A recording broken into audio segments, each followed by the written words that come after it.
Selamat malam buat kita sekaliannya. Kita bersyukur malam ini malam kedua kita dari minggu terakhir KKR Penjaringan Mahasiswa Baru SDT Perjanjiannya. Kita bersyukur tadi malam Tuhan sudah memberkati kita. Kita serahkan malam ini Tuhan memberikan berkat yang baru bagi kita sekaliannya. Untuk memulainya, kita akan belajar satu pujian yang sederhana ya. Di seluruh dunia, Roh Allah bekerja. Ke seluruh dunia, Dia mengutus hamba-Nya. Ke seluruh dunia, mari beritakan Injil-Nya. Yesus yang mati dan bangkit, yang mengasihi dunia. Ada di layar Facebook kita ya. Lagunya begini. Di seluruh dunia, Roh Allah bekerja. Ke seluruh dunia, Dia mengutus hamba-Nya. Ke seluruh dunia, mari beritakan Injil-Nya. Yesus yang mati dan bangkit, yang mengasihi dunia. Pujian ini kami nyanyikan waktu zaman kami tahun 1972 sampai 1976-77 begitu. KKR di GOR di Medan, kadang-kadang di Teladan ya. Di seluruh dunia Roh Allah bekerja. Percayakah saudara? Dan Dia mengutus hamba-Nya ke seluruh dunia. Mari kita ambil bagian kita untuk pergi memberitakan Injil-Nya. Di dua ya. Di seluruh dunia, Roh Allah bekerja. Ke seluruh dunia, Dia mengutus hamba-Nya. Ke seluruh dunia, mari beritakan Injil-Nya. Yesus yang mati dan bangkit, yang mengasihi dunia. Di seluruh dunia, Roh Allah bekerja. Ke seluruh dunia, Dia mengutus hamba-Nya. Ke seluruh dunia, mari beritakan Injil-Nya. Yesus yang mati dan bangkit, yang mengasihi dunia.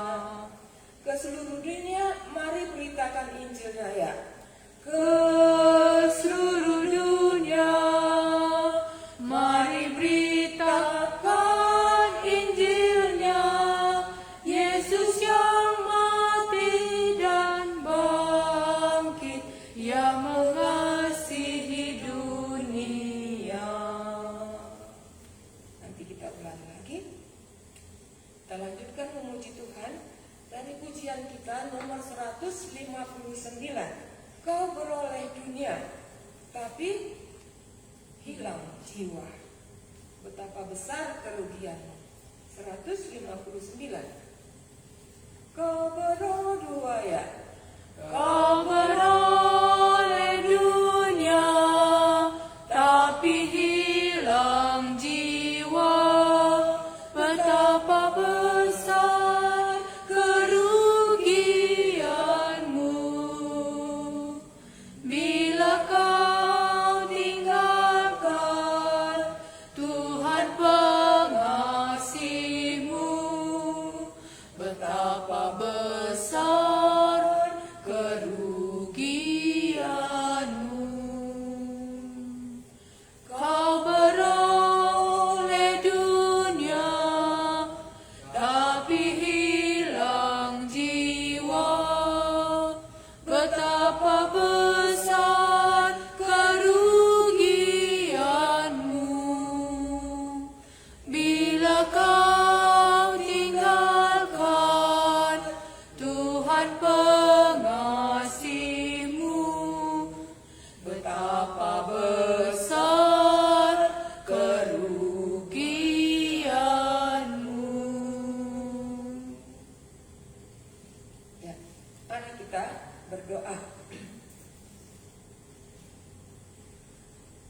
Allah kami yang hidup, yang sudah datang ke bumi ini memanggil Simon Petrus, yang sudah menjadikan dia dari penjala ikan menjadi penjala manusia.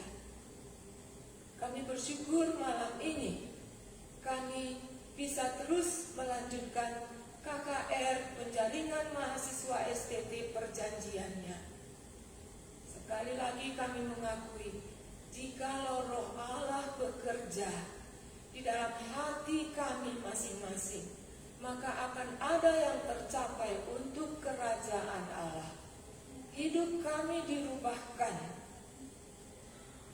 Kami melihat dosa kami dan mampu meninggalkannya. Kami menyadari rencana Tuhan bagi kami, dan kami dikuatkan untuk mengambil keputusan meninggalkan bagian yang Tuhan mau kami tinggalkan, supaya perahu kehidupan kami, perjalanan hidup kami dapat maju dipakai oleh Tuhan. Kami bersyukur Tuhan bahwa Engkau bekerja sampai sekarang di seluruh dunia, karena Roh Kudus sudah dicurahkan untuk melengkapi kami membawa berita Injil itu.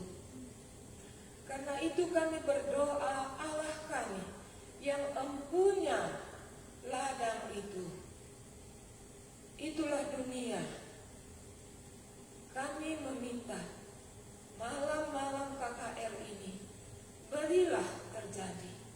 Engkau menyiapkan pekerja-pekerja yang akan pergi ke ladang Tuhan, baik itu ladang di tanah air, baik itu ladang di luar negeri. Engkaulah yang mengajari kami Tuhan Yesus. Mintalah kepada yang empunya tuayan itu, supaya ia memberikan pekerja-pekerja untuk pergi memberitakan Injil itu. Bapa di dalam surga, kami datang meminta kepadamu, milikmu-lah kami, anak-Mu yang sudah menebus kami. Engkau mempunyai hak untuk memilih di antara kami. Kami berdoa, berbicaralah kepada kami.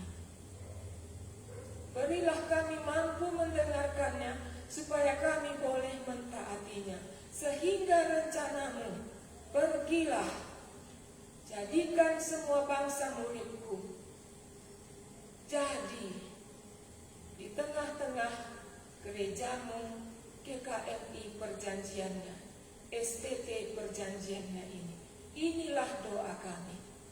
Sekaligus kami berdoa untuk semua mahasiswa STT yang masih berkuliah sekarang. Tuhan jamahlah hati mereka, supaya mereka mengenal Engkau dengan benar dan mengerti panggilan dan rencana-Mu bagi mereka di dalam mengerjakan pembangunan kerajaan-Mu.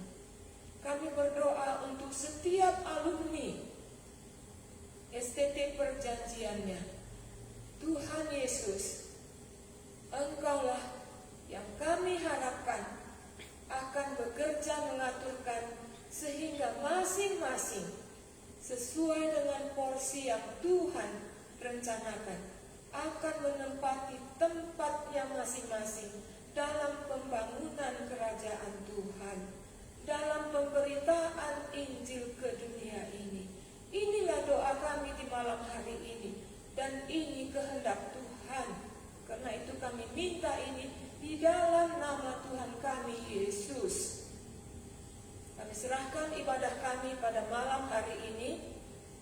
Kami berdoa supaya Tuhan dimuliakan dan kami boleh menyambut perkataan-Mu. Di dalam nama Tuhan kami Yesus kami berdoa. Amin. Ya. Malam ini, apakah saudara bisa mendengar dengan jelas atau kurang keras suaranya? Sepertinya di studio agak lemah volume kami. Kami harap saudara-saudara dapat mendengar dengan jelas, ya. Nggak ada komentar ya? Enggak. Baik. Iya. Malam ini kita akan mendengarkan kesaksian juga dari seorang tua yang sudah tua, juga dari orang yang sama. Saya sendiri, ya. Iya. Yang saya akan saksikan kali ini bagaimana saya sekolah Alkitab. Jadi ini STT perjanjiannya, dan KKR ini dibuat supaya bisa dikenal oleh pemuda-pemudi, bukan saja pemuda-pemudi, bapak ibu yang mau ataupun rindu untuk sekolah Alkitab, untuk bisa melayani Tuhan lebih baik dan untuk bisa mengenal Tuhan dengan lebih baik. Jadi yang saya mau saksikan ada dua bagian. Satu, bagaimana saya pergi bersama dengan Pak Ginting masuk di sekolah Alkitab. Dan yang kedua, beberapa poin bagaimana kami pada waktu berada di mission field di Cina selama 20 tahun. Iya. Sebelum saya mulai kesaksian saya mau katakan, sudah mungkin dikatakan oleh Pak Ginting, ada dua alumni dari STT perjanjiannya yang baru-baru ini diterima untuk melanjut mengambil S2-nya. Salah satu Ingrid diterima di STT Tiranus akan mengambil S2-nya, dan yang kedua itu Lina diterima di STT Salatiga. Satya Wacana, ya? Oke. Dan ada 3 yang sudah menyelesaikan 1 tahun S2-nya di STT Baptis Medan. Itu Pak Jesaya, Bapak Jesaya atau Pak Padang, dan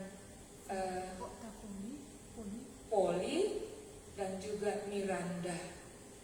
Kita berdoa supaya Tuhan campur tangan penuh menempatkan setiap hamba-hambanya yang muda di mana dia mau masing-masing melayani Tuhan. Ya, saya mulai kesaksian saya. Kami dengan Pak Ginting menikahnya tahun 81. Tahun 83 akhir kami berdua sekolah Alkitab berangkat ke Selandia Baru atau New Zealand. Nama sekolah Alkitab itu Bible College of New Zealand waktu itu. Sekarang namanya sudah berbeda, ya. Jadi waktu itu kami datang 3 bulan lebih cepat. Maksudnya apa?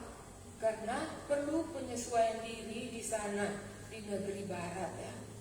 Sangat berbeda sekali. Apalagi kami berangkatnya dulu itu dari Bandar Baru. Jadi sebelum berangkat ke Selandia Baru, kami bekerja sebagai Bapak Asrama dan Ibu Asrama di Sekolah Alkitab Metodis Bandar Baru. Iya. Dan agak berat di situ hidup kami, ya, secara fisik. Saya sebagai Ibu Asrama setiap hari ke pasar. Jadi pekerjaan saya belanja, ada pekerjaan yang lain juga. Kemudian dari Simpang itu jalan lebih 1 kilometer, ya. Iya. Saya junjung apa itu, ya? Nggak pernah saya begitu. Tapi waktu itu saya menjunjung kelapa, kadang-kadang pisang, kadang-kadang yang lain-lainnya. Karena kami waktu itu nggak punya mobil. Jadi kami kurus, hitam begitu. Terus berangkat ke New Zealand. Wah, kontras sekali. Begitu. Di sana saya merasa begitu terhibur, begitu nyaman, begitu senang sekali melihat keadaan. Sampah nggak pernah saya lihat. Begitu, ya. Terus rumah-rumah teratur, karena di New Zealand itu banyak pegunungan. Nggak bisa yang di depan itu membangun rumah tinggi, yang di belakang nggak kelihatan, nggak bisa begitu. Jadi teratur begitu. Terus kalau nyetir mobil nggak jauh sudah danau lagi. Orang-orangnya baik sekali. Pada waktu kami ke sana, ada yang kalau dia pergi ke supermarket rumahnya nggak dikunci karena nggak ada pencuri. Terus jendelanya nggak pakai jelecak seperti kita gitu. Jadi dari jendela kaca bisa lihat pemandangan yang indah sekali. Iya. Sehingga rupanya keadaan kami yang secara fisik, secara jiwa di Indonesia, begitu kontrasnya di sana. Sebelum masuk kuliah, saya mendapati diri saya mengandung. Begitu, mengandung Joshua. Dan saya sangat terkejut sekali. Saya bilang sama Tuhan, Tuhan salah waktunya ini. Kami sudah menikah 81, 82, 83, 3 tahun. Waktu itu kami berdoa supaya Tuhan memberikan keturunan. Tapi Tuhan tidak kasih. Sudah diterima jadi mahasiswa penuh di Selandia Baru itu, BCNZ itu, belum masuk kuliah, saya mengandung. Saya malu sekali rasanya waktu itu. Salah Tuhan, saya pikir. Tapi kemudian 18 tahun kemudian saya melihat tidak salah Tuhan. Kenapa? Karena anak kami lahir di Selandia Baru. Waktu kami pergi ke mission field ke Tibet, tempat dia bersekolah, Tuhan sudah aturkan dia tinggal dengan Pak Sakius di Perth, di Australia. Sehingga dia lahir di Selandia Baru itu, dia mendapat hak lahir, citizenship, ya, menjadi warga negara kalau dia mau. Dan pada waktu itu kami ambil, sehingga dia bisa sekolah di Selandia Baru. Sempurna Tuhan mengatur. Di Australia dia sekolah. Sempurna Tuhan mengatur hidup yang diserahkan di dalam tangannya. Iya. Saya bilang tadi, salah Tuhan waktunya. Kenapa? Karena saya pikir kami berduanya diterima mahasiswa 100%. Dengan scholarship, beasiswa 100% juga. Karena uang kami nggak ada dan Tuhan tahu, begitu ya. Jadi saya bayangkan saya akan kuliah, akan baca buku di perpustakaan, tiba-tiba mengandung. Begitu. Tapi saya tahu ini kesempatan yang berharga. Sehingga tahun pertama, maaf, saya mengandungnya 5 bulan sudah besar perut saya, ya. Jadi mulai bulan ke-5 sampai bulan ke-9, saya terus ikut kuliah dengan perut yang besar. Beneran saya besar gitu ya. Iya. Kenapa?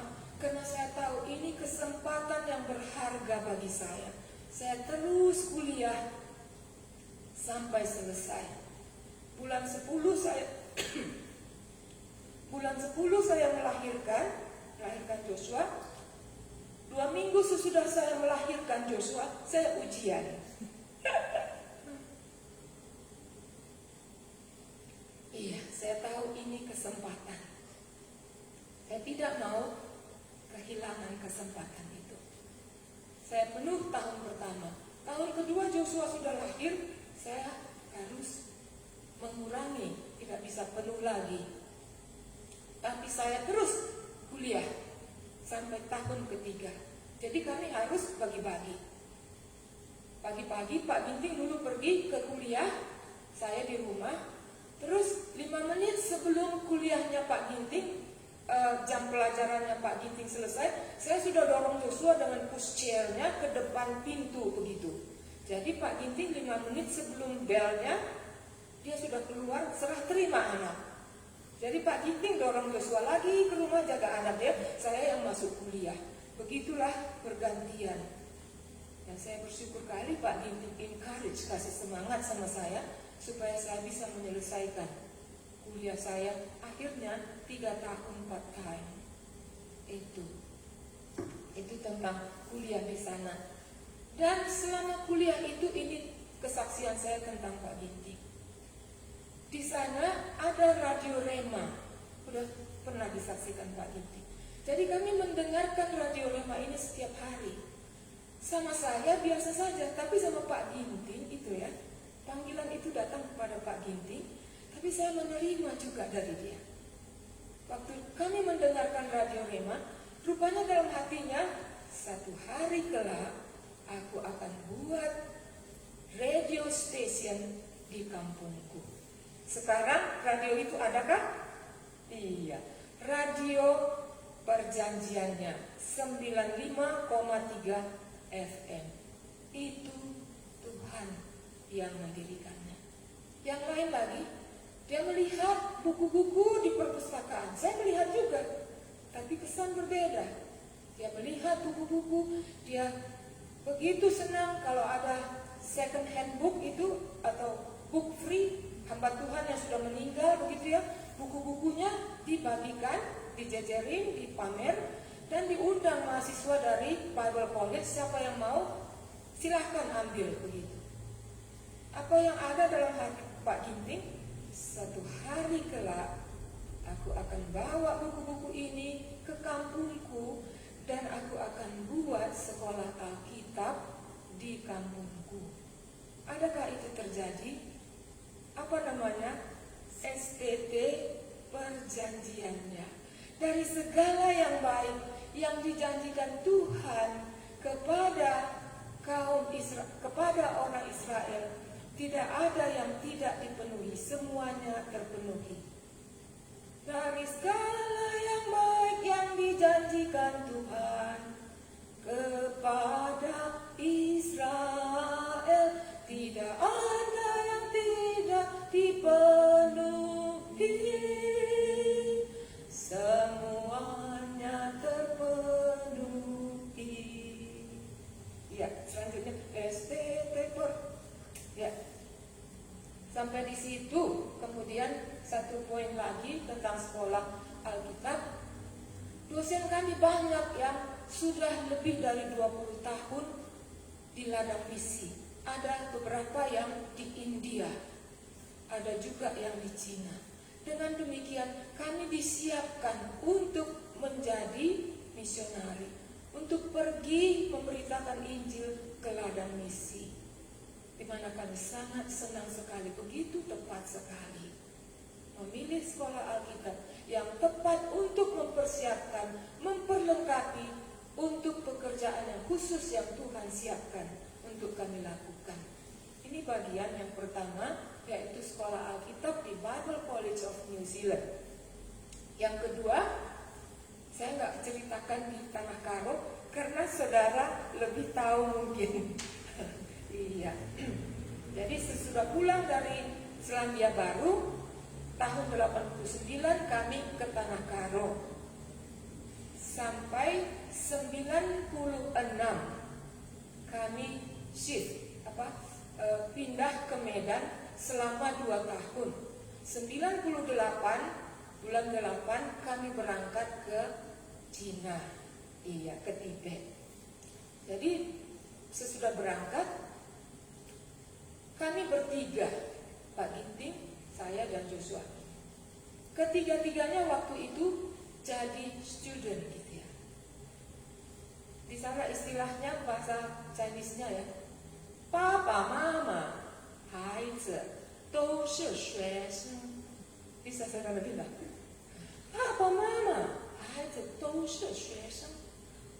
Bapaknya, ibunya, anaknya semuanya, tiga-tiganya pelajar. Iya, bapaknya, mamanya belajar bahasa Mandarin, anaknya belajar SMP kelas 3 Joseph pada waktu itu. Tiga-tiganya kan. Dan kami belajar bahasa Chinese pada waktu itu. Iya. Dan hari pertama, ini sudah pernah saya saksikan, tapi saya mau ulangi. Hari pertama, malam pertama itu Pak Ginting selalu kutip waktu di airport itu. Orang yang menjemput kami tidak datang-datang, tidak bertemu, dan dia menyerahkan keluarganya, istri dan anaknya sebagai korban ya. Dia bilang, inilah kami. Gitu. Cerita saya, sampailah kami di di asrama. Kami diberi ruangannya besar, gitu ya. Jendelanya besar, ruangan yang lama. Jadi lantainya dicat begitu, tapi catnya itu cat minyak yang sudah berkupas-kupas. Terus kami sedikit pun belum bisa bahasa Mandarin, Chinese pada waktu itu. Mau makan untuk makan pertama pada malam hari itu, kami tidak tahu bagaimana belinya begitu. Dan dosen yang menjemput kami, menolong kami untuk membelikannya. Jadi kalau kita dulu ada piring kaleng ya, ada juga mangkok yang dari seperti piring kaleng itu. bowl yang dari kaleng begitu. Itu lagi belinya nasi goreng, ada daging sedikit, ada cabai paprika, itu lagi goreng ya. Jadi kami bertiga makan dari mangkok kaleng itu, bertiga begitu. Hati dan jiwa saya pelan begitu menikmati dan mengikutinya, dan sambil terbuka kepada Tuhan. Rupanya semuanya ini dari mulai persiapan, jiwa dan tubuh saya terlalu berat untuk menampungnya, sehingga malam itu saya langsung demam tinggi. Iya, 39, 40, 39, 40, 3 hari berturut-turut. Saya makan obat Panadol untuk menurunkannya. Iya, tapi tidak turun. 3 kali 1 hari. Hari kedua 3 kali 1 hari. Hari ketiga 3 kali 1 hari. Tidak turun-turun, hanya turun sedikit saja demamnya. Iya. Dan saya katakan, besok saya nggak makan Panadol lagi. Karena saya tahu itu tidak bisa dilanjutkan dalam jangka yang panjang. Jadi besoknya itu tidak makan obat lagi. Ini begitu berkesan bagi kami. Iya. Dan Pak Ginting biasa ciri khasnya, di mana dia ada di situ ada Alkitabnya. Saya berbaring demam tinggi, Pak Ginting duduk di samping saya di kursinya dengan Alkitabnya. Dia panggil Joshua, "Josh, mari kita berdoa untuk Mami. Kamu taruh tangan di badan Mami. Kamu berdoa supaya Mami sembuh dari penyakit demamnya." Joshua sederhana, tapi doanya begitu tulus. Sering sekali kami dapat berkat dari doa Joshua. "Tuhan Yesus, Mami ini sakit. Sembuhkanlah Tuhan Yesus. Amin." Dia tulus dan minta. Selesai itu Pak Ginting yang berdoa. Dia berdoa supaya Tuhan menyatakan diri dan menyembuhkan saya. Dan sesudah amin, saya merasakan sesuatu terjadi dalam tubuh saya. Jadi kalau dulu Tuhan Yesus datang menyembuhkan orang yang sakit, ya, kok penyakitku sudah gak ada lagi, kata perempuan yang pendarahan itu ya.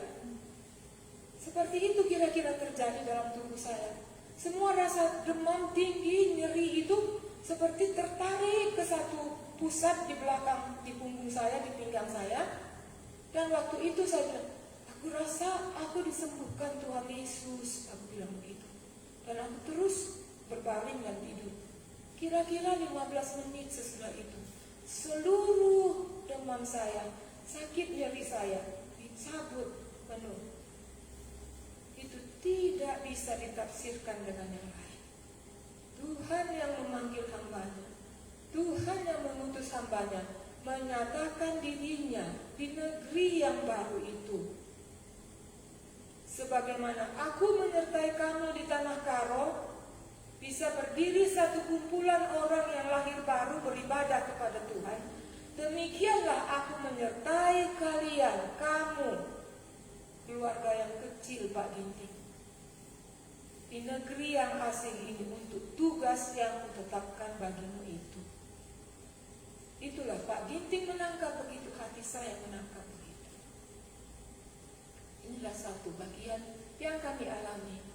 Pertama sekali kami sampai di Chengdu di Cina. Iya. Kemudian sedikit tentang waktu kami di Tibet. Jadi saya kemarin bilang saya ini jurusan bahasa Inggris waktu kuliah. Yang sudah ditaruh di dalam tangan Tuhan, Tuhan atur berguna. Saya mengajar bahasa Inggris untuk SMP di sana. Dan Tuhan mengatur sedemikian rupa, saya mengajar lebih kurangnya 400 sampai 500 murid. Dan kebanyakan murid itu adalah anak-anak nomad. Apa itu nomad? Permakan yak itu ya. Dan kami merasa tepat sekali Tuhan mengaturnya. Waktu saya mengajar, ya, tidak gampang. Jadi ada 2 jenis murid saya. Satu yang dari Kuta-Kuta begini, jauh kampungnya, itu datang ke sekolah sekali 2 minggu. Bagaimana ya? Minggu ini mereka datang di sekolah dan belajar. Minggu depan mereka masih di sekolah di asrama belajar. Baru minggu ketiganya mereka pulang. Pulangnya untuk 3 hari, bukan 1 hari saja, karena jauh kampungnya. Jenis murid yang kedua yang tinggal orang tuanya di sekitar sekolah itu. Jadi orang yang tinggal di sekitar sekolah itu ini nakal sekali anaknya. Dan saya sungguh-sungguh tidak mampu mengatasinya. Setiap saya mau masuk ke classroom itu, saya seperti mau masuk ke, saya bilang dulu, seperti Daniel mau masuk ke ruang ke gua singa itu. Mereka tidak peduli, mereka main bola begitu, saya mengajar di sini. Iya. Dan macam-macam. Ada yang tidak mau mendengarkan, dan saya nggak bisa paksa. Jadi yang setelah ini kalian mau belajar, mau. Biarkan mereka main, kita belajar, mau. Sampai begitu. Dan setiap kali mau masuk kelas, Tuhan tolong saya. Begitu saya waktu itu ya.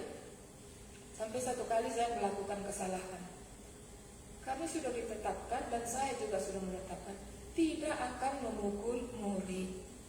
Tapi waktu itu ada satu anak yang nakal sekali. Saya nggak tahu apakah menghapus atau apa. Saya ambil tangannya, saya pukul begitu. Dan waktu itu berubah hati saya. Saya begitu sedih sekali. Kenapa saya memukul?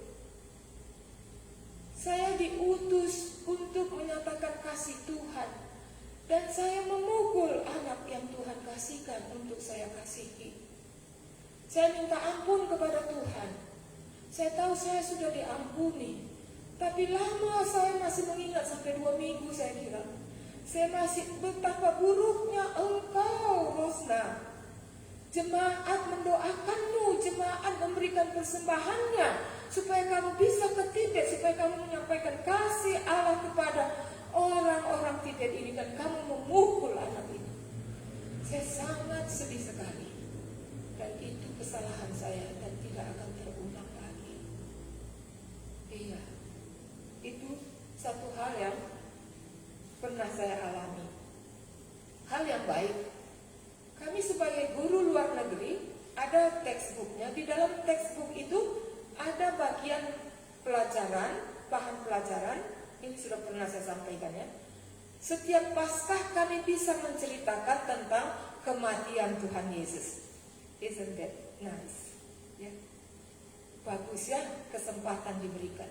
Setiap Natal juga kami diberikan kesempatan untuk bercerita tentang kelahiran Tuhan Yesus. Jadi saya berceritanya dengan memakai gambar-gambar dan mulut saya. Palingan 7 gambar saya tunjukin. Mulut saya yang cerita dalam bahasa Inggris secara pelan-pelan. Iya. Sambil mengajar, dan saya mengajar di sana 5 tahun. Lebih ya, 5,5 mungkin ya. Iya. Sambil mengajar, memberitakan Injil waktu Paskah dan Natal, saya minta Tuhan untuk mengisi saya dengan kasih-Nya, supaya murid-murid saya dapat merasakan kasih Tuhan Yesus itu. Jadi dengan ada yang nakal, saya berdoa supaya dalam semuanya ini mereka tahu, mereka merasakan kasih Tuhan Yesus itu yang mendampingi berita Paskah dan berita Natal yang saya sampaikan. Iya. Dan ada 2 hal dalam hal ini saya mau sampaikan. Yang satu, Pak Ginting pernah bilang itu ya. Waktu guru-guru evaluasi, ditanya kepada murid-muridnya, siapa guru favorit kalian? Banyak murid yang katakan, Mrs. Ginting, katanya begitu. Saya kira bukan karena sesuatu yang hebat, karena kasih Tuhan yang dirasakannya. Hanya itu yang bisa saya perbuat di negeri yang jauh itu, karena tidak ada mimbar bisa memberitakan Injil. Bertobatlah karena kerajaan Allah sudah dekat. Nggak bisa begitu di ladang misi. Itu. Dan yang kedua, salah satu anak yang nakal itu, sebelum kami pulang, kami sudah beritakan kami akan pulang, dan dikasih tahu oleh guru rupanya kepada murid-murid. Jadi murid-muridnya tahu gitu ya. Jadi mereka melihat kami gerek cover, murid-murid pada keluar ke jendelanya, Mrs. Ginting, Mrs. Ginting. Begitu ya. Mrs. Ginting nggak disebut ya, karena saya ya ngajarnya gitu ya. Demikian. Tapi salah satu dari yang jahat itu datang ke rumah saya, rumah kami, mengatakan, dia bilang begini bahasa Chinese-nya, Lao She, Xingku le. Bisa bilang, Lao She, Xingku le. Guru, begitu capek kamu buat selama ini. Sadar rupanya dia.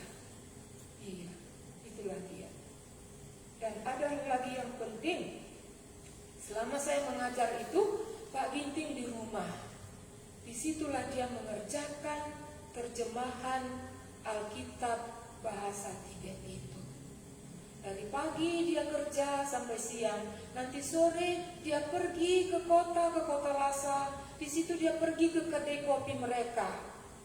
Itu disebut cakang, ya seperti ca itu teh Tibet ya.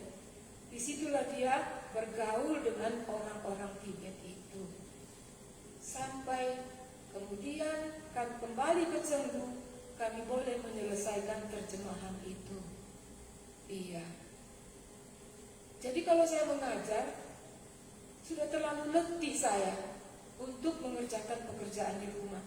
Sehingga Pak Ginting yang cuci piring, kadang-kadang dia yang masak. Di sana kalau musim dingin sekali, jendela kami itu ada setengah senti esnya.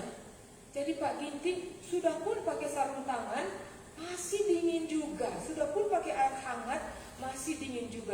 Satu kali saya lihat Pak Ginting menangis karena tangannya bengkak, karena cuci piring tangannya dingin, begitu ya. Ini bagian pengalaman di sana. Iya. Ada satu lagi yang saya mau sampaikan.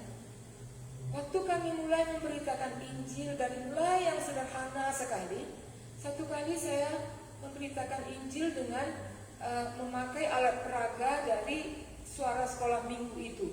Ada langit, ada lautan, ada burung-burung, ada ikan, ada manusia begitu ya. Waktu itu Tuhan seolah bicara kepada saya. Ini salah satu bagian dari Alkitab yang perlu kamu terjemahkan. Itulah sebabnya selain seluruh perjanjian baru, kami juga menerjemahkan Kejadian pasal 1 sampai pasal 11. Iya. Dia yang memanggil hambanya, dia setia menyertainya. Sampai kami 20 tahun di sana. Jadi 2 tahun di Chengdu, 8 tahun di Tibet, kemudian kembali ke Chengdu sekitar 9 atau 10 tahun. Totalnya semuanya 20 tahun. Saya bilang sama Sri Randa, seluruh hidup saya, seluruh hidup kami, paling banyak kami jalani di satu tempat, itulah di Cina. Ya, bukan di tanah air. Sampai di situ kesaksian saya. Mari kita menyambut firman Tuhan. Kita bernyanyi dari nyanyian yang tadi ya. Di seluruh dunia. Iya, 2 ya. Di seluruh dunia Roh Allah bekerja, ke seluruh dunia Dia mengutus hambanya, ke seluruh dunia. Mari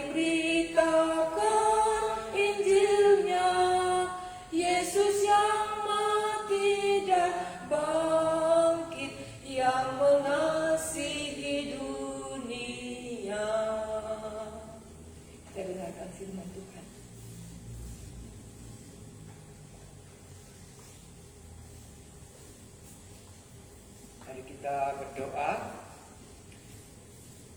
Benarlah Engkaulah Juru Selamat kami, yang menjadikan kami menjadi penjalan manusia. Sekarang kami berdoa supaya roh yang sama yang ada di tengah-tengah kami dalam kebangunan rohani untuk mahasiswa yang ada di STT ini, roh-Mu yang sama akan memanggil dari orang-orang yang Engkau telah tetapkan untuk melakukan tugas yang Engkau telah suruh, supaya pekerjaan itu bisa diselesaikan sampai Engkau datang kedua kali ke dunia ini. Kami berdoa supaya roh yang sama dapat berbicara kepada kami masing-masing dimanapun kami berada, bahwa Yesus Juru Selamat kami itulah yang berkata-kata dan memanggil kami supaya kami berangkat ke ladang misi yang Tuhan tetapkan.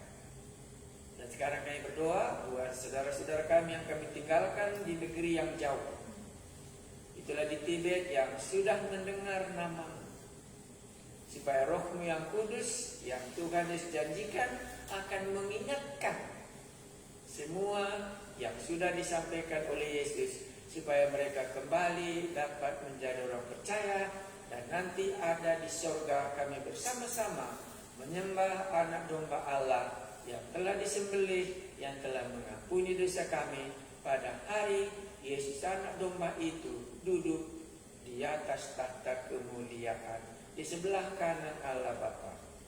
Dan itu kami berdoa buat mahasiswa yang akan masuk juga ke sekolah ini, roh-Mu yang kuduslah yang nuntun perjalanan mereka sehingga mereka berguna di dalam kerajaan-Mu. Kuduskan kami waktu kami belajar lagi firman-Mu, karena itulah yang menegarkan jiwa kami sebagai anak-Mu. Di dalam nama Tuhan Yesus kami bersyukur kalau masih sanggup kami berdiri malam ini. Amin. Mari kita buka dari Markus pasal yang ke-6 ya. Ya, Markus pasal 6, kita telah dengar apa yang Tuhan buat lewat Ibu Ginting dalam ceritanya. Bagaimana Tuhan semua yang melakukannya. Kami hanya hambanya mengikuti Dia. Kamu akan kujadikan menjadi penjala manusia. Markus pasalnya yang ke-6, iya kah? Mari kita lihat Markus pasal 6. Dengan tema kita hari ini ialah ingatlah penciptamu pada masa mudamu. Karena akan ada hari ya di mana setiap orang harus bertanggung jawab di hadapan penciptanya itu, dan di hadapan anak domba Allah yang telah disembelih untuk mengampuni dosa kita. Semua kita harus berdiri pada suatu hari di hadapan Dia, baik yang percaya maupun yang tidak percaya. Dan masing-masing akan menerima upah sesuai dengan tingkah laku dan perbuatan kita masing-masing. Apa kesan Anda tentang ceritanya Ibu Ginting? Roh Kuduslah yang akan mengungkapkannya, bagaimana Anda dapat mengertinya. Tapi itulah keadaan perjalanan iman yang Tuhan sudah berikan sampai hari tua hari ini. Kami memuji Dia yang menyelamatkan kami. Tidak ada yang lebih berharga daripada Yesus Juru Selamat kami, yang telah mengutus dan yang akan datang sekali lagi. Kepadanya lah semua hidup kami, dan kepada kemuliaannya lah kami pertaruhkan apa yang ada di dalam dunia ini, karena kami yakin dan percaya bahwa Juru Selamat kita itu akan datang pada suatu hari, dan apa yang kita bicarakan malam ini akan menjadi kenyataan di hadapannya. Markus pasal 6, Yohanes Pembaptis dibunuh. Nah, bagian ini ada dua ceritanya. Ayat 14 sampai ayatnya yang ke-15 itu satu cerita. Nanti mulai dari ayat 16 lagi itu satu cerita. Jadi mari kita coba bagaimana membaca Alkitab ini. Ayat 14, Yohanes 6 ayat 14. Raja Herodes juga mendengar tentang Yesus. Jadi ini satu kalimat yang sangat penting sekali. Raja Herodes juga mendengar tentang Yesus. Jadi kita akan dengar tentang Yesus. Sebab namanya sudah terkenal. Jadi Anda bisa bayangkan pada waktu itu Herodes ini sebagai raja, dan dia juga mendengar tentang Yesus karena nama Yesus sudah terkenal pada waktu itu. Jadi sama dengan hari ini juga. Nah, Raja Herodes juga mendengar tentang Yesus sebab namanya sudah terkenal. Dan orang mengatakan Yohanes Pembaptis sudah bangkit dari antara orang mati, dan itulah sebabnya kuasa-kuasa itu bekerja di dalam dia. Kedua, yang lain mengatakan dia itu Elia. Yang lain lagi mengatakan dia itu seorang nabi, sama seperti nabi-nabi yang dahulu. Inilah tentang Yesus yang sudah didengar pada saat itu oleh orang lain. Tapi yang sangat kita ulangi sekali lagi, Raja Herodes juga mendengar tentang Yesus sebab namanya sudah terkenal. Dan orang mengatakan Yohanes Pembaptis sudah bangkit. Karena Yohanes Pembaptis nanti itu sudah dipenggal kepalanya, itu ceritanya di bawah bersamaan dengan ceritanya Herodes. Jadi mereka ini meyakini kuasa itu bisa ada kalau orangnya telah bangkit dari antara orang mati. Inilah dalam ayat 14 ini. Jadi orang mati itu kalau memang bangkit, itulah orang yang sudah memiliki kuasa. Jadi apa kesan kita tentang Yesus bangkit? Mungkin bukan seperti itu pengertian kita. Jadi sebenarnya Yesus yang bangkit yang dimasukkan itulah dia yang sudah berkuasa. Kalau dia tidak berkuasa, maka dia mati. Sama dengan nabi-nabi semuanya mati karena memang dia tidak berkuasa baik menolong hidupnya maupun menolong orang lain. Jadi Herodes mendengar bahwa mujizat-mujizat yang dilakukan oleh Yesus, dan orang lain mengatakan inilah Yohanes Pembaptis yang sudah dipenggal oleh Herodes kepalanya sudah bangkit, sehingga Yesus yang melakukan banyak mujizat teringat mereka kepada siapa? Yohanes Pembaptis. Padahal selama Yohanes Pembaptis melayani, satu kali pun tidak pernah dia melakukan mujizat. Makanya Yohanes Pembaptis selama dia melayani, satu kali pun tidak pernah dilakukan yang mujizat. Tetapi waktu mereka melihat Yesus, dibayangkan orang, Yesus ini adalah Yohanes Pembaptis yang sudah bangkit dari antara orang mati sehingga ada kuasanya. Berikutnya. Nah, ada lagi orang lain, ini ayatnya yang ke-15. Yang lain mengatakan dia itu Elia, ya. Kita ingat Elia yang begitu berkuasa pada zaman itu melaksanakan mujizat, ya. Yang lain lagi mengatakan dia itu seorang nabi, sama seperti nabi-nabi yang dahulu. Ayat 14 dan ayat 15, pandangan orang terhadap Yesus. Tetapi ayat mulai dari 16 itu pandangan Raja Herodes terhadap Yesus. Ayat 16, ini cerita yang kedua. Waktu Herodes mendengar hal itu, ia berkata,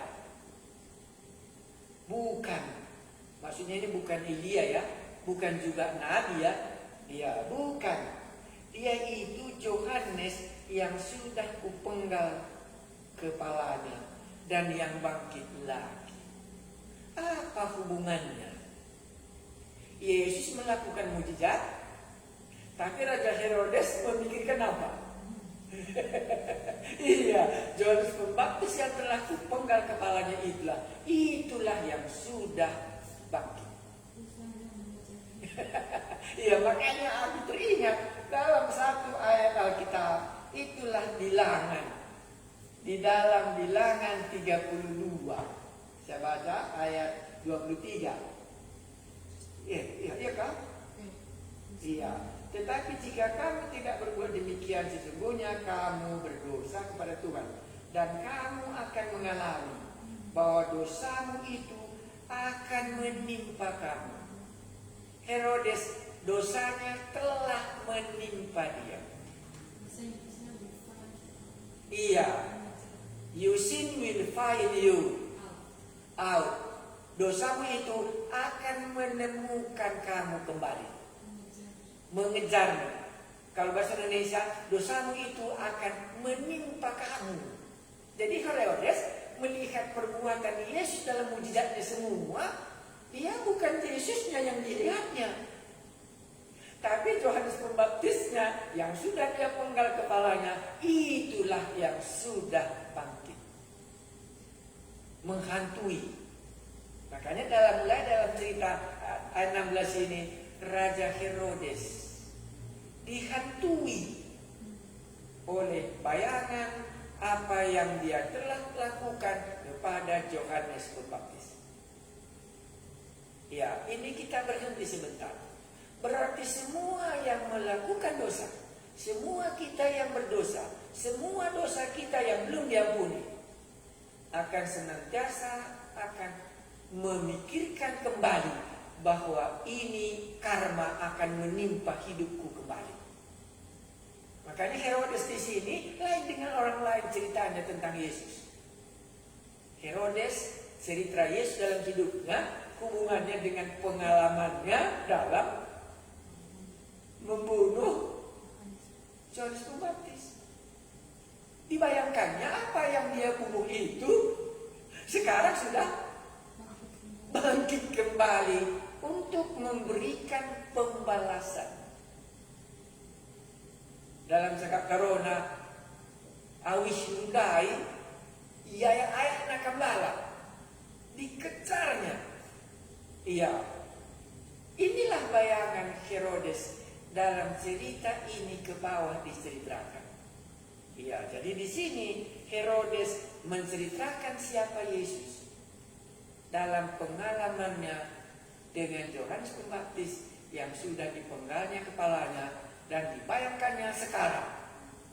Datanglah ia nanti akan menghukum akan menghukum Raja Herodes ini. Satu lagi kalimat yang saya sangat senang itulah Yohanes 8 ayat 24. Yohanes 8 ayat 24. Itu juga hampir sama. Ini nanti akan kita ulangi lagi dalam khotbah berapa kali. Yohanes 8 ayat 24 saya baca. Bunyinya demikian. Karena itu tadi aku berkata kepadamu bahwa kamu akan mati dalam dosamu. Sebab jikalau kamu tidak percaya bahwa akulah dia sebagai juru selamat. Itu kata Tuhan Yesus ya. Bahwa akulah dia anak domba Allah yang telah disembelih untuk mengampuni dosa. Bahwa akulah dia, kalau kamu tidak percaya, kamu akan mati dalam dosa. Jadi Raja Herodes di dalam hati nuraninya, waktu orang lain menceritakan tentang kuasa Yesus, waktu orang lain menafsirkan bahwa Yesus ini seorang nabi, tetapi Yohanes Pembaptis lain caranya untuk menafsirkannya. Herodes ini menafsirkan Yesus bahwa kuasa Yesus sudah, tetapi dibayangkannya apa yang dia lakukan dengan Yohanes Pembaptis sekarang itulah yang akan menimpa dirinya. Bagaimana rupanya cerita Yohanes Pembaptis yang diperlakukan oleh Herodes, kita baca ke bawah. Jadi dari sini kita masuk ceritanya Herodes. Kenapa Herodes sampai mengatakan Yesus itu adalah Yohanes Pembaptis? yang sudah dipenggalnya kepalanya.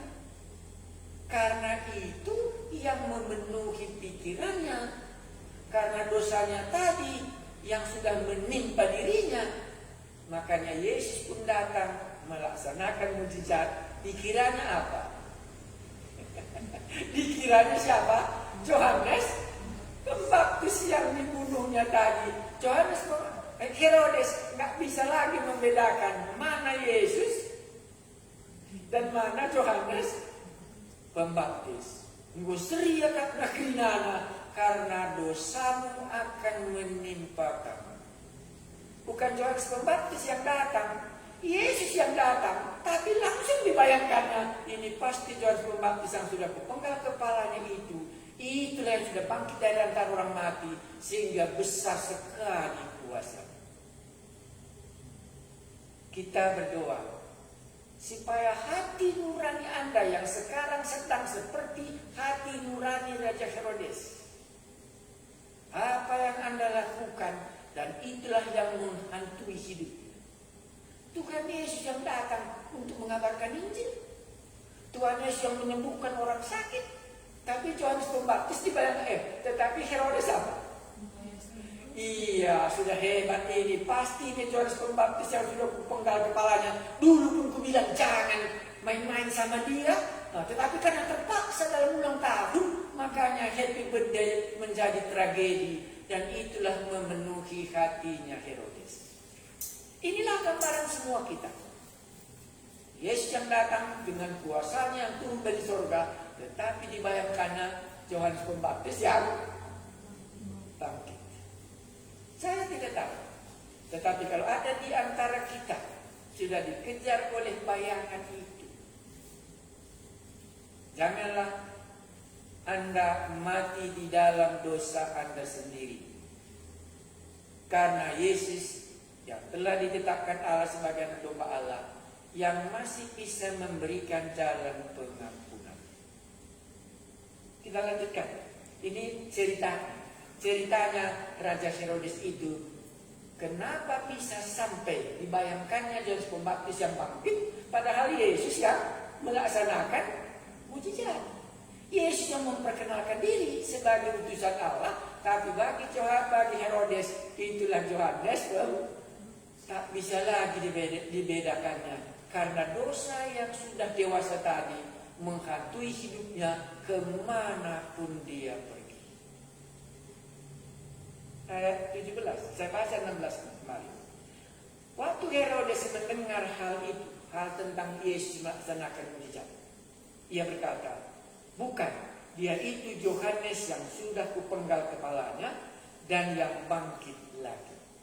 Berarti Herodes ini memiliki keyakinan ada kebangkitan orang mati, dan di dalam kebangkitan orang mati ada pembalasan. Itu saya bacakan di dalam Ibrani pasal 9. Ibrani pasal 9, di situ keyakinannya Raja Herodes ini. 9 ayat 27. Dan sama seperti manusia ditetapkan untuk mati hanya satu kali saja, dan sesudah itu diakhiri. Ingatlah penciptamu sebelum datang hari yang malang itu. Demikian pula Kristus hanya satu kali saja mengorbankan dirinya untuk menanggung dosa banyak orang. Sesudah itu ia akan menyatakan dirinya sekali lagi. Jadi Herodes tidak salah bahwa akan ada pernyataan sekali lagi, bukan Yohanes Pembaptis, tetapi Yesus. Tapi bagi dia itu sudah sama semua. Orang mati akan datang dan menyatakan dirinya. Kristus satu kali cuma menanggung dosa banyak orang. Sesudah itu ia akan menyatakan dirinya sekali lagi tanpa menanggung dosa, untuk menganugerahkan keselamatan kepada mereka yang menantikan dia. Herodes apa yang dinantikannya kalau nanti ada kebangkitan? Yohanes Pembaptis? Iya, pasti dibayangkan Yohanes Pembaptis nanti akan datang dan dia bangkit. pasti dibalaskannya apa yang sudah pernah kulakukan kepadamu. Mari kita lanjutkan dalam cerita ini tadi. Ayat yang ke-17, Markus pasal 6. Sebab memang Herodes lah yang menyuruh orang menangkap Yohanes dan membelenggunya di penjara berhubung dengan peristiwa Herodias, istri Filipus, saudaranya. Jadi Filipus ini bersaudara dengan Herodes. Iya. Tadi cakap corona kayak gini enggak? Di guru seminar ya. Iya. Karena Herodes ini berseminar sama Filipus. Herodias ini istrinya Filipus. Jadi ngena Athena istri seminarnya. Itulah cakap corona. Dia mencintai istri Filipus. Karena Herodes telah mengambilnya sebagai istrinya. Iya, ayat 18. Inilah Herodes. Bukan anak gadis yang dia cintai, tapi dicintainya istri saudaranya Filipus. Karena Yohanes pernah menegur Herodes. Jadi Yohanes ini menegur Herodes. Apa katanya? Tidak halal engkau mengambil istri saudaramu. Iya, tidak halal engkau mengambil istri saudaramu. Berani hamba Tuhan yang satu ini. Karena itu Herodes menaruh dendam pada Yohanes. Ini resiko. Dan bermaksud untuk membunuh dia. Tetapi tidak dapat. Sebab Herodes segan akan Yohanes. Karena ia tahu. Iya. Bahwa Yohanes adalah orang yang benar dan suci. Jadi ia melindunginya. Tetapi apabila ia mendengarkan Yohanes, hatinya selalu terombang-ambing.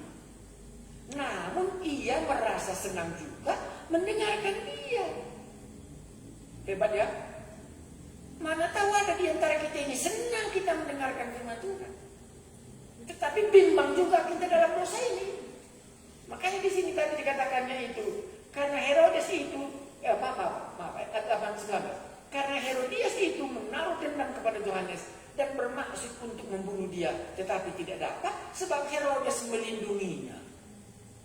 Iya, Herodesnya berbuat dosa, tetapi Herodes melindungi Yohanes Pembaptis supaya Herodias, istri dari seninana Filipus itu, jangan membunuh Yohanes. Karena kenapa?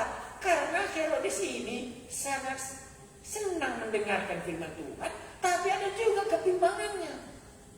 Itu dikatakannya. Sebab Herodes segan akan Yohanes karena ia tahu bahwa Yohanes adalah orang yang benar dan suci. Jadi ia melindunginya. Tetapi apabila ia mendengarkan Yohanes, hatinya selalu terombang-ambing. Namun ia merasa senang juga mendengarkan dia. Orang berdosa itu senang mendengarkan firman Tuhan. Iya. Tapi, ini di belakang ya. Iya, karena iblis di dalamnya, kita nggak sambung itu. Ayat 21. Akhirnya tiba juga kesempatan yang baik bagi Herodias. Yaitu, ketika Herodes pada hari ulang tahunnya mengadakan perjamuan untuk pembesar-pembesarnya, perwira-perwiranya, dan orang-orang terkemuka di Galilea. Nah, hari ini Herodes hari ulang tahun, ada happy birthday ya. Jadi ada kesempatan yang baik sekali. Herodias pun ada di situ, kan begitu di sini. Istri Filipus yang sudah menjadi istri Herodes juga ada di situ. Iya. Dan disinilah ada kesempatan ya. Ayat 22. Pada waktu itu anak perempuan Herodias. Rupanya dari Herodias ini, dari istri suaminya yang dari Filipus ini sudah ada anak mereka. Iya, pada waktu itu anak perempuan Herodias tampil lalu menari. Dan ia menukarkan hati Herodes. Dan tamu-tamunya, jadi ya pintar kali menari, suaranya begitu indah, semua tamu-tamu sangat senang sekali. Namanya pesta happy birthday, namanya itu happy birthday, semua mendatangkan kesenangan. Iya, namanya party ya. happy birthday party, begitu bersukacita karena ada anak Herodias dari perkawinannya dengan Filipus, mungkin begitu indah dalam tari-tariannya. Raja berkata kepada gadis itu, dapat hadiah dia. Raja berkata kepada gadis itu, minta daripadaku apa saja yang kuingini, maka akan kuberikan kepadamu. Ingat penciptamu pada masa mudamu, sebelum datang hari yang malam. Anak gadis ini diberi kesempatan. Mintalah apa saja yang kamu ingin. Wah, mantap ya. Dalam kesempatan ini dia seharusnya ingat penciptanya sebelum harinya malam menimpa dia. Maka akan kuberikan kepadamu. Ada satu chance dari kerajaan Herodes memberikan hadiah kepadamu. Baik, kesempatan yang baik sekali. Mari kita lihat. Lalu bersumpah kepadanya. Bersumpah lagi raja itu ya. Ya, apa saja yang kau minta akan kuberikan kepadamu, sekalipun setengah dari kerajaan. Kesempatan yang sangat baik untuk masa depannya yang cemerlang. Sebagai anak dari mamanya yang ayahnya sudah ditinggalkannya. Ada kesempatan diberikan oleh Raja Herodes. Baru ayat berkata, anak itu katanya ya, pergi dan menyanyikan ibunya. Apa yang harus ku minta? Jawabnya apa? Kepala Yohanes Pembaptis. Bagaimana anak gadis ini dan bagaimana Herodias ini, dan ini semua tamu yang besar-besar, dan yang dimintanya bukan emas, bukan dimintanya kedudukan dan bukan kerajaan, tapi dimintanya kepala Yohanes Pembaptis. Makanya tadi sudah dikatakan dalam ayatnya yang ke-21, akhirnya tiba juga kesempatan yang baik bagi Herodias. Tadi dia sudah mau membunuhnya. Maka teringatlah saya, dosanya Daud sampai juga kepada pembunuhan. Makanya dosa seks itu dalam Raja Daud juga membunuh Uria. Dalam dosa seksnya Herodias dengan Herodes juga ada kematian Yohanes Pembaptis. Mungkin anak gadis akan berkata, bodoh kali kau. Mungkin seperti itu. Kenapa kau minta kepala Yohanes Pembaptis? Untuk apa itu? Apakah nanti itu membawa masa depanmu cemerlang atau membawa masa depanmu menjadi suram? Tetapi dia berikan kesempatan kepada ibunya. Bagus ya? Dan ibunya inilah kesempatan membalaskan dendamnya tadi, karena Yohanes Pembaptis berani menyegornya. Tidak layak kau mengambil istri saudara. Didengar Herodias. Iya. Mari kita sambung kalau demikian. Apa yang Anda mau katakan? Kepala Yohanes Pembaptis diminta. Nah, mungkin Anda katakan sadis. Mungkin Anda katakan anak gadis yang menari itu pasti cantiknya kan lembut lah, dia baru bisa menarinya cantik ya. Bukan tangannya keras seperti batu ya. Tetapi hatinya jauh lebih keras. Ya, disinilah kita bisa lihat kejahatan yang tersembunyi di dalam seks, di dalam cintanya, hubungannya dengan Herodias, dengan Herodes. Disinilah rahasianya. Yohanes Pembaptis.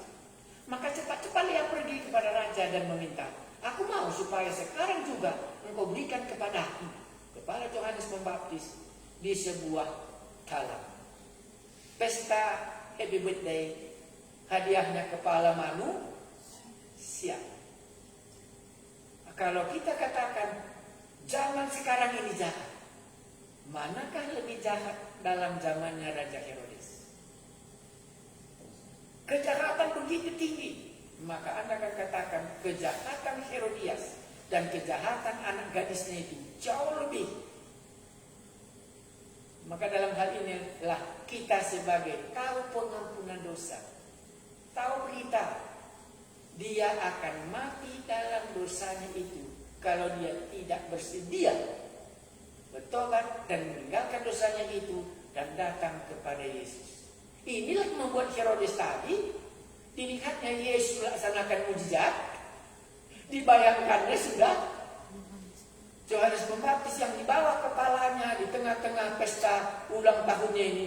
Sekarang sudah bangkit dia karena sudah didengar semua rakyat, karena sudah terkenal sekali bahwa orang mati bangkit itu pasti yang berkuasa sekali. Dihantui dengan apa yang dia sudah lakukan.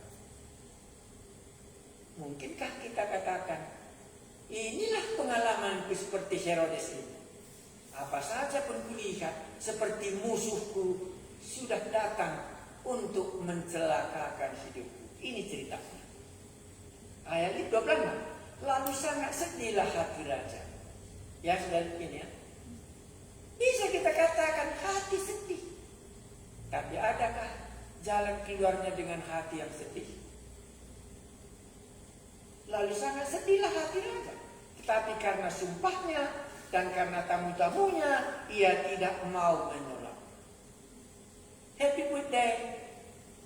Pati berakhir dalam tragedi, maka Raja Herodes sedihlah hatinya. Apa penyebabnya? Bukankah hiburan tadi menenangkan dia? Bukankah semua pesta pati birthday itu mendatangkan sukacita?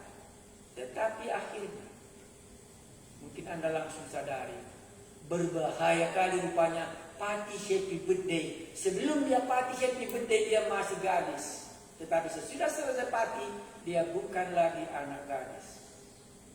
Hilang, maka sedihlah Raja Herodes. Itu dikatakannya sini. Lalu sangat sedihlah hati raja. Tetapi karena sumpahnya dan karena tamu-tamunya, ia tidak mau menolongnya. Dosa sudah mendatangkan maut. Dosa sudah sempurna. Tadi perkawinan dengan Herodias, dia ambil seorang istri dari saudaranya. Sekarang dia harus menghadapi upahnya itu, bahwa dimintalah kepala Yohanes Pembaptis, maka sedihlah hatinya, dosanya sudah menuju maut. Raja segera menyuruh seorang pengawal dengan perintah supaya mengambil kepala Yohanes. Orang itu pergi dan memenggal kepala Yohanes di penjara. Ia membawa kepala itu di sebuah talang dan memberikannya kepada gadis itu. Dan gadis itu memberikannya pula kepada ibunya.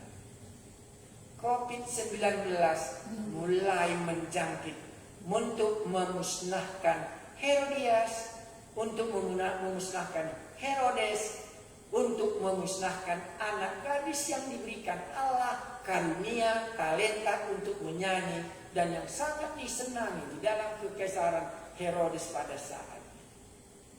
Kecantikan berubah menjadi tragedi. Upah dosa adalah maut. Saya sambung sedikit lagi ayat terakhir. Ketika murid-murid Yohanes mendengar hal itu, mereka datang dan mengambil mayatnya, lalu membaringkannya dalam kuburan. Yohanes, satu-satunya Yohanes Pembaptis, dikuburkan tanpa kepala. Maka tidaklah gampang bagi Herodes melupakan perbuatannya itu. Tidaklah gampang bagi Herodes. Yesus yang melaksanakan mujizat langsung dibayangkannya, Herodes langsung dibayangkannya, Yohanes yang kepalanya menjadi hadiah pada ulang tahunnya itulah yang sekarang sudah bangkit, menghantui hidupnya. Tapi kalau di dalam Matius ayat 14 itu bagus kurasa. Matius pasal 14 kita lanjutkan. Matius pasal 14 itu ayat 12. Itu lain ceritanya. Matius pasal 14 ayat 12. Saya baca. Kemudian datanglah murid-murid Yohanes Pembaptis mengambil mayatnya dan menguburkannya. Selesai? Tidak selesai. Lalu pergi pergilah mereka memberitahukannya kepada Yesus. Inilah yang tidak bisa dipertahankan oleh Raja Herodes. Semua apa yang dilakukannya ini, murid-murid Yohanes pergi kepada Yesus dan menyatakan apa perbuatannya itu. Maka semua perbuatan kita akan dilaporkan orang kepada Yesus Juru Selamat, Allah Maha Kuasa yang telah datang ke dunia ini. Kesanalah SMS-nya dikirim. Itulah membuat hati Herodes tidak bisa lagi tenang, karena penciptanya sudah menuntut tanggung jawab dalam hidupnya. Makanya saya bawa tadi sedikit di sini. Saya mau baca Kejadian pasal 4 ayat 10. Kejadian 4 ayat 10. Itu Anda tahu cerita itu.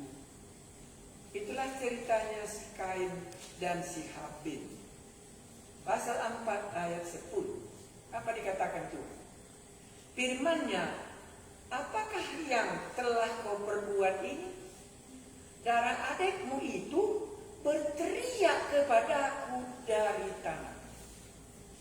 Ini yang dikatakan oleh Tuhan Allah kepada Kain. Karena Kain telah membunuh adiknya Habil, dan Allah berkata kepadanya, apakah yang telah kau perbuat itu? Dia harus memberikan pertanggungjawaban. Di dalam Perjanjian Lama, darah adikmu ya, berarti roh adikmu itu, karena darah dalam Perjanjian Lama itu adalah nyawa. Nyawa adikmu itu berteriak kepada aku dari tanah, melaporkan seperti murid-murid Yohanes datang kepada Tuhan Yesus dan melaporkan apa yang telah terjadi kepada Yohanes Pembaptis dan apa yang dilakukan oleh Raja Herodes kepadanya. Di dalam kitab Wahyu saya masih baca, itulah Wahyu pasalnya yang itulah Wahyu pasal 6 ayat 10. Wahyu pasal 6 ayatnya yang ke-10. Wahyu 6 ayat 10 saya baca. Sebab Allah bukan tidak adil, sehingga ia lupa akan Paskah. Wahyu. Ini Ibrani. Ya, Wahyu pasal 6.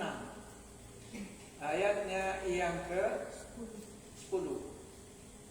Dan mereka berseru dengan suara nyaring katanya, berapa lama lagi ya penguasa yang kudus dan benar, engkau tidak menghakimi dan tidak membalaskan darah kami kepada mereka yang diam di bumi. Inilah tuntutan mereka, dan dilaporkannya lah kepada Yesus apa yang dilakukan oleh Raja Herodes. Mari kita tunduk kepala. Kita berdoa di hadapan Yesus. Berarti semua tingkah laku kita sudah dilaporkan di hadapan Yesus. Sudah dilaporkan di hadapan Allah. Dengan kejahatan Herodes, kejahatan Herodias, dan kejahatan anak gadis ini, kita semua yakin kalau Allah tidak membalaskan penghakiman, maka Allah yang kita kenal itu bukanlah Allah yang adil dan kudus. Inilah membuat hati kita tidak mungkin tidak ada neraka dan surga. Kalau Yohanes Pembaptis kepalanya menjadi hadiah ulang tahun, apakah nanti Yohanes Pembaptis tidak layak untuk dikumandangkan karena dia menyatakan kebenaran pada hari kebangkitan? Di manakah Anda? Apakah kita seperti Herodes? Kita seperti Herodias menaruh dendam? Atau seperti anak gadis ini tanpa berpikir, dia sudah mencelakakan hidup Yohanes Pembaptis? Adakah di antara kita sudah seperti Herodes ini? Apa saja yang Anda lakukan, seperti bayangan dosa, dosa akan menimpa dari hari ke hari. Sebelum harinya datang, bolehkah kita berkata, aku mau bertobat supaya dosaku tidak akan menimpa aku. Kalau kita tidak percaya kepada Yesus, maka engkau akan mati di dalam dosamu itu. Yesus itu Allah itu mengasihi kita hanya dengan jalan satu. Anak domba Allah mengampuni dosa kita. Itulah cuma merombak hidup kita sehingga bayangan maut yang sudah kita lalui ini bisa berhenti. Herodes sudah hidup di dalam bayangan ketakutan. Apa yang dilakukannya? Rupanya murid-murid Yohanes Pembaptis sudah menyatakan ini kepada Yesus, Allah pencipta langit dan bumi. Demikian juga si Kain. Apa yang dilakukannya kepada adiknya Habil sudah dilaporkan kepada Allah. Bahkan Allah berkata, darah adikmu itu berseru kepadamu. Adakah di antara kita malam ini, kalau masih adalah jalan keluarnya, aku tidak mau hidup seperti Raja Herodes ini. Hidup di dalam bayangan ketakutan sebelum dosaku menimpa aku. Inilah kesempatan untuk bisa kita bertobat dan meninggalkan kejahatan itu dan menerima darah anak domba. Itulah Yesus Kristus juru selamat kita yang telah mati di kayu salib dan dikuburkan dan bangkit, dan sekali lagi dia akan datang untuk memberikan keselamatan bagi orang yang menantikannya. Secara ilmu jiwa memang dosa menakutkan dalam hidup kita. Kembali kami mendengar cerita ini. Herodes sudah dibayangi dengan ketakutan karena perbuatannya yang jahat itu. Kami juga sama. Semua manusia telah berbuat dosa. Itu firman Tuhan. Karena itu kami berdoa kepadamu, kalau masih ada anugerah supaya malam ini kami tidak lewatkan untuk menerima pengampunan dosa itu. Tapi kalau kami melewatkannya, maka besok kami akan jumpa lagi dengan bayangan maut. Apa yang sudah kami lakukan akan pasti mengejar kami satu persatu. Adakah di antara kita yang mau menerima Yesus? Cuma itu yang bisa membuat bayangan maut yang mengejar Anda menjadi hilang.